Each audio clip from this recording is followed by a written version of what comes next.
그 사람은 처음부터 제가 외로운 걸 알고 있었던 것 같아요. 그 친절이 독이 될 줄은 그때 몰랐습니다. 안녕하세요. 제 이름은 김영숙이고 올해로 74살이 되었습니다. 지금 이 이야기를 꺼내는 건 꽤 오랜 고민 끝에 내린 결정입니다. 지금도 제 안에 남아있는 죄책감, 분노, 그리고 후회, 그 모든 감정을 꺼내어 놓기까지는 많은 시간이 걸렸습니다. 하지만 이제는 말해야겠습니다. 제가 겪은 그 모든 일들을요. 남편이 떠난 지 어느덧 6년이 흘렀습니다.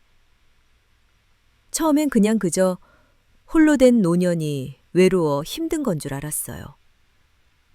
하지만 시간이 갈수록 몸과 마음이 동시에 무너져 갔습니다. 관절염이 심해져 계단을 오르기도 힘들어졌고, 당뇨 때문에 병원 약은 하루도 걸을 수 없었죠.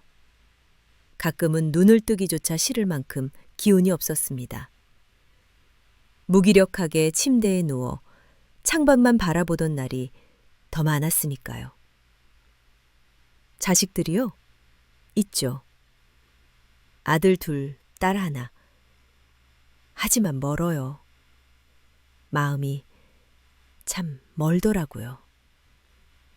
큰아들은 지방에 사업체를 차렸고 작은아들은 외국계 회사에 다닌다며 늘 바쁘다 했죠. 딸은 몇 년 전 남편과 함께 외국으로 이민을 갔고 몇 해 전 한국에 들어와 살고 있다는 소식을 듣긴 했지만 먼저 오지 않는 연락에 저는 차마 먼저 연락하지 못했어요. 그렇게 몇 년 동안 마음은 늘 보고 싶었지만 서로 멀어져 있었습니다. 아무리 핏줄이라 해도 다들 자기 삶이 우선이더군요. 가끔 큰며느리가 들르긴 했어요. 근데 그 애는 늘 뭔가 바쁘고 피곤해 보였어요. 어머니, 이건 드시고 계셨어요? 혈당 조절 좀 하셔야죠. 어머니, 이 약은 시간 맞춰 드셔야 해요. 말은 그렇게 하면서도 눈은 늘 스마트폰에 가 있었죠. 언젠가부턴 그 아이가 오는 게 부담스럽기까지 했습니다. 그런 제 마음을 자식들에겐 말할 수도 없었어요. 늙으면 서러워진다는 말, 그땐 진짜 실감했죠. 그러던 어느 날 동네 복지센터에서 전화를 받았습니다. 김영숙 어르신, 방문 요양 신청하신 거 처리돼서요. 담당 요양보호사님이 곧 연락드릴 거예요. 사실 전 신청한 기억도 없었습니다. 알고 보니 예전에 치매 선별 검사를 받을 때 센터에서 자동으로 연계가 되어 있었던 거더라고요. 전 그저 이 나이에 누굴 또 새로 만나나 싶었죠. 하지만 그 만남이 제 인생을 바꾸게 될 줄은 정말 몰랐습니다. 며칠 후 현관 초인종 소리가 울렸습니다. 띵동. 안녕하세요. 김영숙 어르신 맞으시죠? 방문 요양 담당자 장정미라고 합니다. 앞으로 잘 부탁드릴게요. 정갈한 복장의 40대 여성, 단정하게 묶은 머리에 소박한 미소를 머금고 있었어요. 첫인상부터 참 부드럽고 따뜻한 사람이란 느낌을 줬습니다. 정미 씨는 말수가 많진 않았지만 필요할 땐 꼭 필요한 말을 했고 무심한 듯 다정했죠. 어르신, 허리 숙이지 마세요. 제가 치울게요. 오늘은 다리 부으셨네요. 따뜻한 수건으로 찜질해 드릴게요. 그 손길이 어찌나 조심스럽고 따뜻하던지. 처음으로 누군가 내 몸을 소중히 여겨주는 느낌을 받았습니다. 간단한 청소, 약 챙기기, 발 마사지를 해줄 때도 있었고 가끔은 말벗이 되어 조용히 제 얘기를 들어주기도 했죠. 어르신, 옛날에 자식들 어릴 땐 많이 힘드셨겠다. 그땐 그래도 세상이 지금보단 따뜻했죠. 그렇게 말하는 그녀에게 저도 모르게 속마음을 털어놓기 시작했어요. 우리 큰아들은 말이야. 어릴 땐 참 다정했는데 지금은 나를 참 피곤해 하더라. 나이 먹었다고 짐 된 것 같아서 미안한 마음뿐이야. 딸은 이민 가면서 연락이 끊겼었어. 그러다가 다시 한국에 들어와서 다시 연락이 됐는데 애가 자기 살기 바쁘더라고. 그런 제 말을 정미 씨는 한 번도 흘려듣지 않았습니다. 말없이 손을 꼭 잡아주기도 했고 어느 날은 조용히 수첩에서 무언가를 꺼내 건넸어요. 어르신, 이거요. 제가 좋아하는 말씀인데 늙은 나무도 따뜻한 햇살을 좋아한다는 글귀예요. 누구보다 따뜻한 어르신이니까 햇살처럼 사셔야 해요. 그날 전 처음으로 눈물이 났습니다. 그동안 아무도 그런 말 해주지 않았거든요. 그녀는 단순한 요양보호사가 아니었어요. 내게 필요한 가족 같았고 때로는 친딸 같기도 했죠. 며칠 뒤 큰며느리가 왔을 때 전 이렇게 말했어요. 정미 씨는 참 성실하고 좋은 사람이야. 너보다 낫더라. 너처럼 피곤하다는 얼굴 안 해. 며느리는 민망한 듯 웃으며 대답했죠. 어머니, 그분이 직업이니까 그렇죠. 하지만 전 그 말이 불쾌하게 들렸습니다. 정미 씨는 그냥 직업인이 아니라 나를 사람답게 대해준 고마운 사람이었으니까요. 그 후로 제 하루는 정미 씨를 기다리는 시간으로 채워졌습니다. 그녀가 오는 날이면 집안에 꽃을 놓고 옷도 갈아입고 머리도 빗었어요. 그녀가 해주는 생강차를 마시며 창밖을 보던 그 시간들이 제겐 오랜만에 살아있는 시간이었습니다. 그땐 몰랐습니다. 그 모든 친절이, 그 미소가 제 삶을 집어삼킬 덫이었다는 걸. 하지만 그때의 저는 정미 씨가 제 인생의 은인이자 가장 소중한 사람이 되어간다고 믿고 있었죠. 사람의 마음이라는 게 참 웃기죠. 하루에 고작 몇 시간만 함께하는 사람인데도 다정한 눈빛과 정중한 말투로 제 일상을 편안하게 만들어 주었고 제 마음도 점점 열리기 시작했습니다. 그러다 자연스레 하루 2~3시간으론 부족하다는 생각이 들었고 제가 자비를 들여 추가 비용까지 지불하며 그녀와 함께하는 시간을 늘리게 되었죠. 처음엔 반나절, 나중에는 하루 종일 함께 있는 날도 생겼습니다. 그녀는 집안일도 도와주고 식사도 함께하며 저와 점점 더 가까워졌습니다. 저는 그녀를 거의 가족처럼 느끼게 되었고 그 친밀함이 어느새 익숙해졌습니다. 그렇게 정미 씨는 제 일상이 되었고 제 마음의 빈틈을 조용히 그러나 깊게 채워갔습니다. 정미 씨는 변함이 없었습니다. 어느 날은 쌀쌀한 날씨에도 손수 따뜻한 장갑을 사서 건넸고 또 어느 날은 제가 좋아한다는 연근 조림을 직접 만들어 왔죠. 어르신, 시중에 파는 건 짜고 달아서 안 좋아요. 제가 만든 건 당뇨 있으신 분도 드셔도 돼요. 그 순간 전, 이 사람은 진심이구나 싶었습니다. 그녀를 기다리는 시간이 점점 길어졌습니다. 그녀가 오는 시간이 다가오면 괜히 설레고, 오지 않는 날엔 창밖만 바라보다 잠드는 날도 있었죠. 하루는 이런 생각까지 했습니다.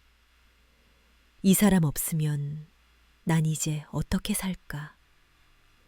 그날도 그런 하루였습니다. 정미 씨가 올 시간이 훌쩍 지났는데도 오지 않았죠. 전화도 받지 않았고 문자도 답이 없었습니다. 무슨 일 생긴 건 아닐까? 걱정이 밀려오며 가슴이 쿵쿵 뛰었습니다. 결국 밤이 되어서야 정미 씨에게 연락이 왔습니다. 어르신, 죄송해요. 아버지가 갑자기 쓰러지셔서 병원 다녀왔어요. 그녀의 목소리는 지쳐 있었고 미안함이 묻어났습니다. 그 순간 전 자신도 모르게 이렇게 말했어요. 정미야, 괜찮니? 나 말고 네 가족 먼저 챙겨야지. 그 말이 제 입에서 자연스럽게 나왔다는 게 지금 돌이켜보면 섬뜩합니다. 전 이미 그녀를 딸처럼 여기고 있었던 거예요. 그 후로 전 점점 더 그녀에게 의지하게 되었습니다. 한밤중에 어지럼증이 오면 전화를 걸었고, 식욕이 떨어지면 그녀의 음성이 들려야 밥이 넘어갔습니다. 정미 씨도 그런 저를 부담스러워하지 않았습니다. 아니, 오히려 더 다정하게, 더 친근하게 다가왔죠. 어르신, 요즘은 제가 없으면 못 사시겠네요? 그 말에 전 웃으며 대답했습니다. 정말 그래. 너 없으면 난 이제 무슨 낙으로 살아? 하루는 정미 씨가 조심스럽게 이런 말을 꺼냈습니다. 어르신, 사실 저 아버지 수술비 때문에 좀 어려워요. 병원비가 갑자기 많이 나왔는데 아직 해결이 안 돼서요. 그 말이 끝나자마자 전 지갑을 꺼냈습니다. 얼마면 되니? 내가 도와줄게. 그녀는 극구 사양했지만 그때 제겐 돈보다 그녀의 눈물이 더 중요했어요. 그렇게 첫 현금이 그녀에게 전달되었습니다. 100만 원. 2번 나눠서 줬습니다. 처음엔 빌려주는 거라고 했지만 사실 돌려받을 생각은 없었습니다. 며칠 뒤 큰아들이 집에 왔다가 통장을 들여다보며 묻더군요. 엄마, 이거 뭐야? 현금인 줄이 왜 이렇게 많아? 그거 병원 다니느라 이것저것 쓴 거지. 현금으로 이렇게 쓰진 않잖아. 요즘 사기 많은데. 누구한테 줬어? 그 말에 전 거짓말을 했습니다. 정미 씨가 곤란해질까 봐. 그녀가 다정하게 웃던 얼굴이 떠올라 입이 떨어지지 않았습니다. 이쯤 되자 제 주변 사람들은 이상하다는 눈치를 챘습니다. 복지센터에서도 한번 전화가 왔어요. 김영숙 어르신, 혹시 불편하신 점 있으세요? 요양보호사 선생님과 잘 지내시나요? 그 순간 왠지 모르게 등골이 서늘해졌습니다. 정미 씨를 의심한다는 느낌이 들었거든요. 전 급히 목소리를 높였어요. 아니요. 정미 씨만큼 성실하고 착한 사람 없습니다. 제가 그이한테 얼마나 고마운지 몰라요. 그 통화 후 저는 정미 씨에게 말했습니다. 센터에서 전화 왔었어. 너 걱정해서 그런 건데 내가 다 잘 얘기해놨어. 그녀는 말없이 고개를 숙이며 제 손을 꼭 잡았습니다. 이제 제겐 정미 씨밖에 없었습니다. 형식적인 말만 반복하고 귀찮아하며 연락이 없는 자식들, 불편해하는 손자들, 하나둘 연락이 끊긴 친구들. 그녀는 그런 제게 어르신은 절대 혼자 아니에요. 제가 있잖아요. 그렇게 말해줬습니다. 그 한마디가 참 따뜻했습니다. 그렇게 따뜻해서 오히려 무서웠습니다. 하지만 그 무서움을 인정하기엔 이미 너무 깊이 빠져 있었죠. 정미 씨는 더 이상 단순한 요양보호사가 아니었습니다. 그녀는 제 삶의 중심이자 유일한 믿음이었습니다. 하지만 그 믿음이 얼마나 위태로운 것이었는지는 그때의 저는 전혀 알지 못했죠. 그녀의 미소 뒤에 감춰진 진짜 얼굴을 나는 아직 보지 못했습니다. 사람은 익숙한 것에 쉽게 안심하고 그 익숙함이 변하기 시작할 땐 이미 너무 늦어버린 경우가 많습니다. 그녀는 여전히 다정했고 여전히 미소를 머금고 있었지만 어느샌가 표정 없는 눈을 갖고 있었습니다. 처음 달라졌다고 느낀 건 정미 씨가 어느 날 이런 말을 꺼냈을 때였습니다. 어르신, 요즘은 센터에서 계속 전화 와요. 어르신 상태가 나빠졌다고 치매 검사 받아보라고 하래요. 그 말에 저는 놀라 물었습니다. 아니, 내가 왜? 난 멀쩡한데 누가 그런 소리를 해? 정미 씨는 한숨을 쉬며 고개를 저었습니다. 모르겠어요. 주변에 누가 이상하게 얘기한 것 같아요. 혹시 며느님 쪽에서 뭔가 얘기한 건 아닐까요? 그녀는 조심스레 말을 꺼냈지만 그 말은 제 마음 깊은 곳을 찔렀습니다. 사실 저도 느끼고 있었거든요. 며느리의 차가운 눈빛, 아들의 점점 줄어드는 방문. 혹시 그들마저 날 시설에 보내려고? 그날 이후 전 제 스스로가 불안해졌습니다. 혹시 내가 진짜 이상한 건 아닐까? 내 말이 횡설수설 들렸을까? 하지만 그런 저에게 정미 씨는 여전히 따뜻하게 말했죠. 어르신, 걱정하지 마세요. 저만 믿으세요. 제가 있으니까요. 그녀의 말 한마디에 전 안심했습니다. 그렇게 또 한 번 의지하게 됐습니다. 그러던 어느 날 정미 씨는 약봉지를 정리하며 조용히 말했습니다. 어르신, 이건 빼는 게 좋을 것 같아요. 이 약 너무 오래 드셨어요. 부작용 생기면 큰일 나요. 그녀는 제 허락도 없이 하나둘 약을 치우기 시작했습니다. 괜찮아요. 제가 알아서 조절해 드릴게요. 병원보다 제가 어르신 상태 더 잘 아니까요. 그 말이 이상하다고 느껴졌지만 그녀의 자신감 넘친 말투에 전 그렇구나 하고 고개를 끄덕였습니다. 그때부터였습니다.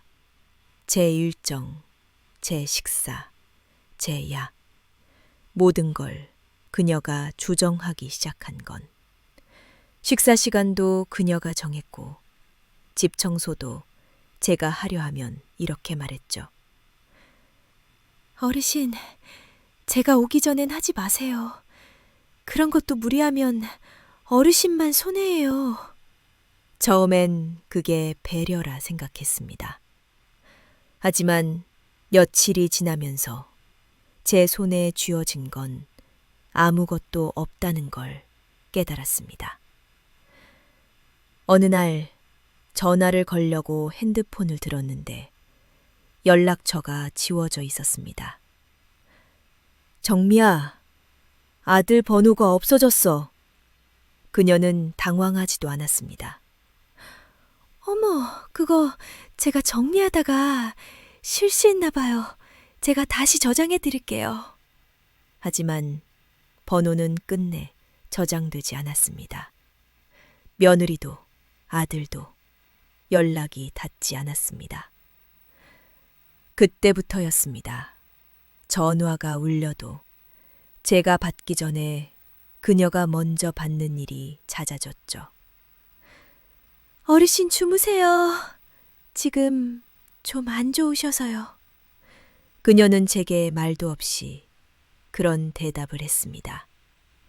점점 무언가가 이상하다고 느꼈지만 그때는 이미 너무 많은 걸 내준 후였습니다. 한 번은 옷장에 있던 통장을 찾으려다 없어진 걸 알게 됐습니다. 정미야, 혹시 내 통장 봤니? 그녀는 짧게 웃으며 말했죠. 제가 어르신 대신 챙겨드리고 있어요. 가끔 깜빡하시니까 안전하게 제가 보관할게요.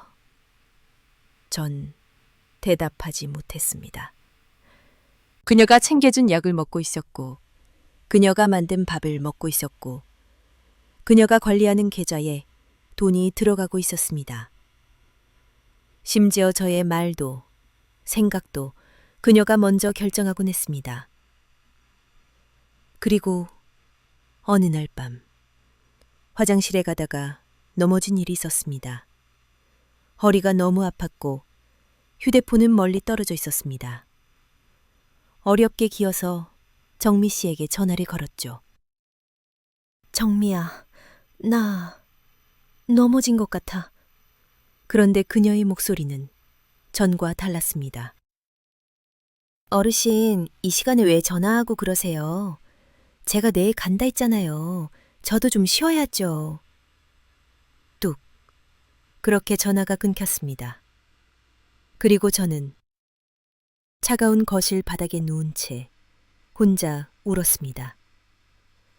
그녀가 나를 완전히 지배하고 있었다는 걸 그때야 비로소 깨달았습니다. 제가 그녀를 신뢰했던 시간은 결국 제 자립과 자유를 빼앗아가는 시간이었습니다. 그녀의 친절은 칼날이었고 그 칼날은 내 삶을 조용히 차가운 방식으로 잘라내고 있었습니다. 그녀의 통제는 이제 시작에 불과했습니다. 그녀는 단순히 나를 관리한 게 아니었습니다. 그녀는 나를 완전히 소유하려 했던 것이었습니다. 처음엔 사람을 살리고 나중엔 사람을 갉아먹기도 합니다. 저는 믿었습니다. 그녀가 나를 걱정해주고 챙겨주는 줄로만 알았죠. 하지만 이젠 그녀가 왜 그렇게까지 친절했는지 그 이유를 알 것 같았습니다. 넘어진 날 이후 정미 씨는 하루 늦게 집에 왔습니다. 허리 괜찮으세요? 제가 좀 피곤해서 늦었어요. 병원은 다음에 가시죠. 그녀는 제 얼굴도 제대로 보지 않고 주방으로 들어가 음식을 정리했습니다. 그녀의 눈빛엔 미안함이 없었습니다. 그저 귀찮다는 표정뿐이었죠. 그날부터 저는 자꾸 자신감이 사라졌습니다. 거울 속 제 얼굴이 낯설었습니다. 눈가에 늘어진 주름, 기운 빠진 어깨, 떨리는 손. 나는 정말 이제 필요 없는 사람일까? 내가 뭘 잘못했나? 이런 생각이 매일같이 떠올랐고 그럴 때마다 정미 씨는 말했죠. 어르신, 너무 생각하지 마세요. 생각 많아지면 더 우울해져요. 제가 있으니까 걱정하지 마시고 그냥 쉬세요. 쉬라는 그 말은 아무것도 하지 말라는 말과 같았습니다. 정미 씨는 냉장고 문에 메모를 붙였습니다. 외출 금지, 약 복용 체크, 무리한 전화 금지, 손님 응대 금지. 그건 마치 감옥의 규칙 같았습니다. 처음엔 농담인 줄 알았는데 그녀는 진심이었습니다. 어느 날 제가 나가려 하자 정미 씨는 정색하고 말했습니다. 어르신, 밖에 나가시다 넘어지면 누가 책임져요? 괜히 이웃한테 민폐 끼치지 마시고 제발 좀 조심하세요. 그 말에 그저 현관 앞에서 슬리퍼를 벗고 조용히 방으로 돌아갔습니다. 그리고 어느 날 낯선 사람이 현관에 찾아왔습니다. 여기 김영숙 어르신 댁 맞나요? 그는 아파트 관리소 직원이었습니다. 최근 정기 점검 통보서가 계속 반송돼서요. 혹시 무슨 일 있으신가 해서. 저는 당황해서 문을 열려고 했지만 정미 씨가 저보다 먼저 뛰어나가 문을 반쯤 열고 막았습니다. 어르신 상태가 안 좋으세요. 다음에 다시 와주세요. 쾅! 문이 닫혔고 정미 씨는 천천히 저를 바라보며 말했습니다. 어르신, 이런 외부 자극은 좋지 않아요. 괜히 아픈데 사람 만나면 더 피곤해지세요. 그녀는 이젠 노골적으로 저를 외부 세계로부터 차단하고 있었습니다. 그날 밤 저는 몰래 안방 책상 서랍을 뒤졌습니다. 그 안엔 제 주민등록등본, 통장 사본, 인감도장, 신분증이 깔끔하게 정리되어 있었습니다. 그리고 그 옆엔 위임장 양식이 인쇄된 종이가 놓여 있었습니다. 위임인 김영숙, 수임인 장정미. 손이 떨렸습니다. 전 저 문서를 작성한 적이 없었습니다. 아침 정미 씨는 아무렇지 않게 저에게 말했습니다. 어르신, 혹시 기억 안 나세요? 저번 달에 병원 가기 전에 같이 썼잖아요. 걱정 마세요. 제가 다 알아서 할게요. 그녀의 말은 너무 자연스러워서 차마 반박도 하지 못했습니다. 아니, 그 순간 전 진짜 내가 깜빡한 걸까 하는 착각까지 들었죠. 그녀는 점점 더 대담해졌습니다. 하나하나 저는 점점 잃어가고 있었습니다.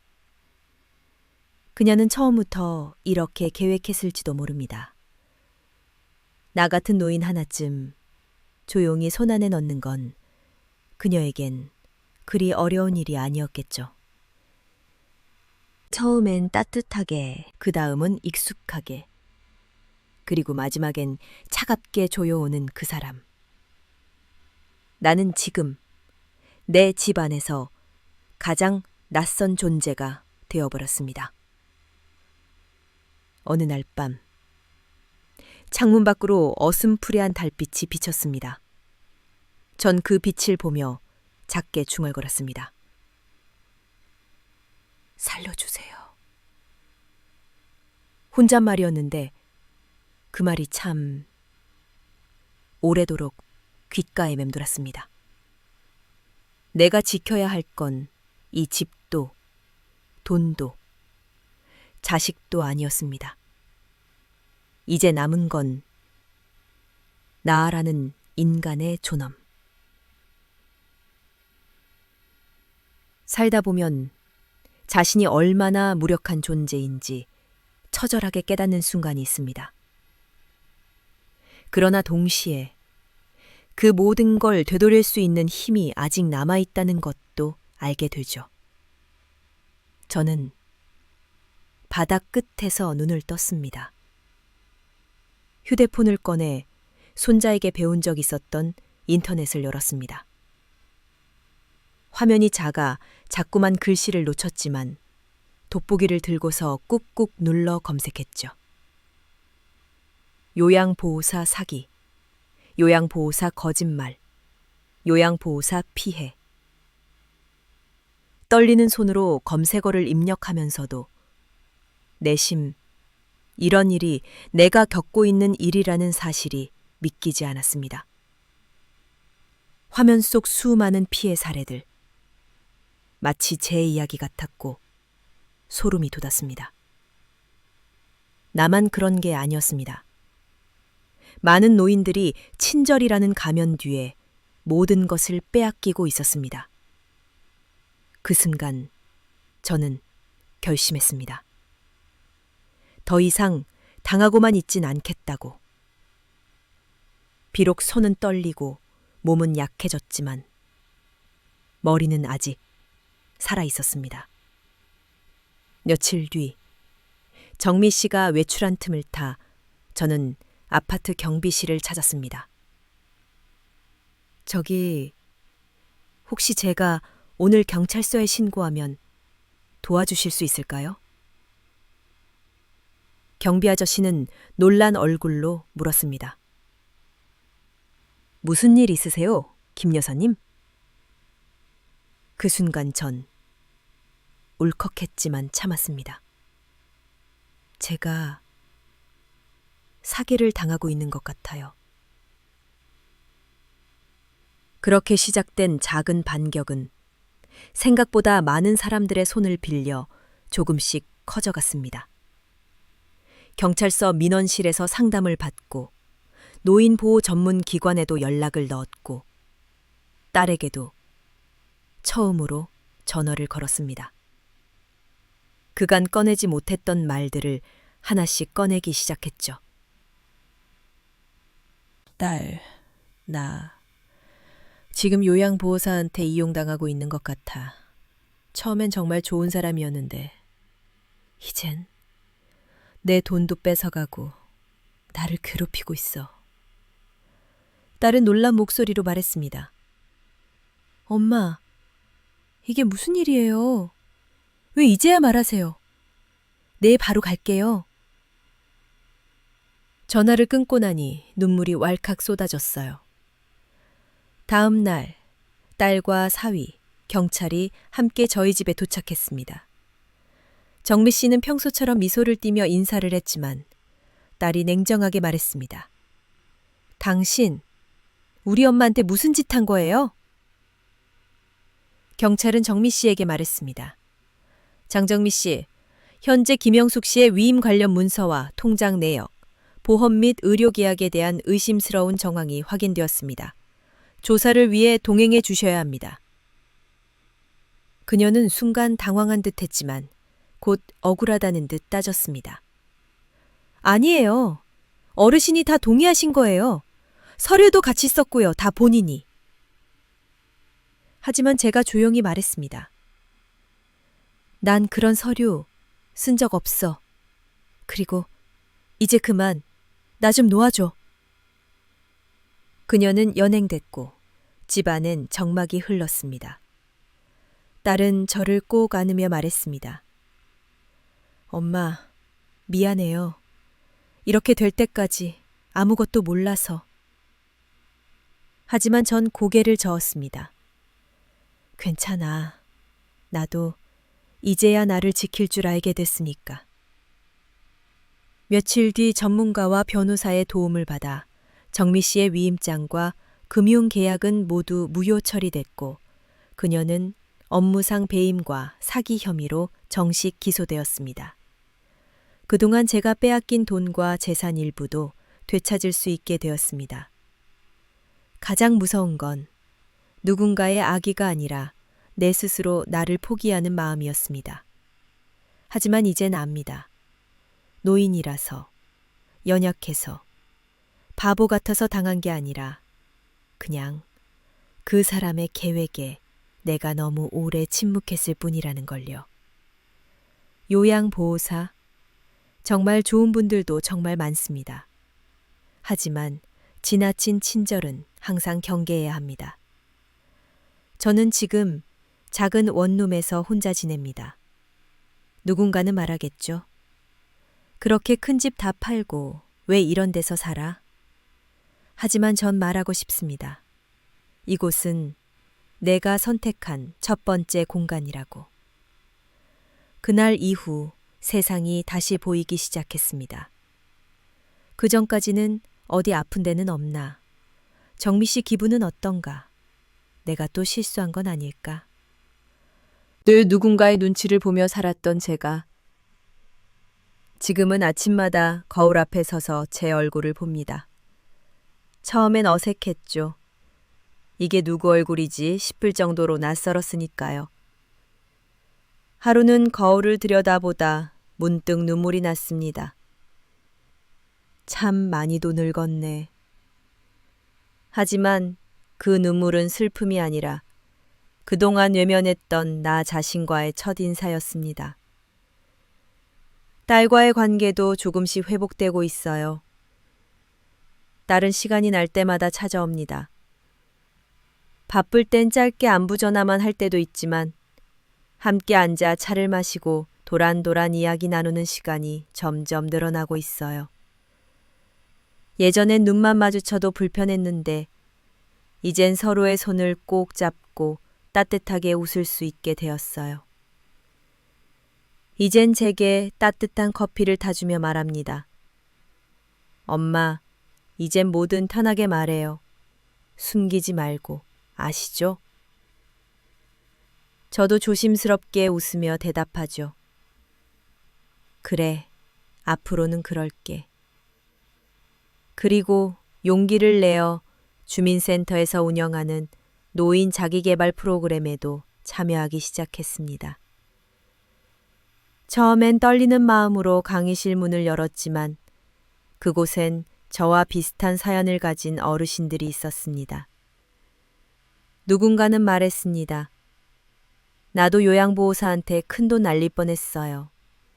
저도 자식한테 실망하고 나서 여기 왔죠. 그 말을 들으며 저는 고개를 끄덕였습니다. 아, 나만 그런 게 아니었구나. 그리고 저는 그 프로그램에서 노인 권익보호 서포터즈 활동을 시작하게 됐습니다. 처음엔 내가 뭘 할 수 있을까 망설였지만 의외로 할 수 있는 일이 많았습니다.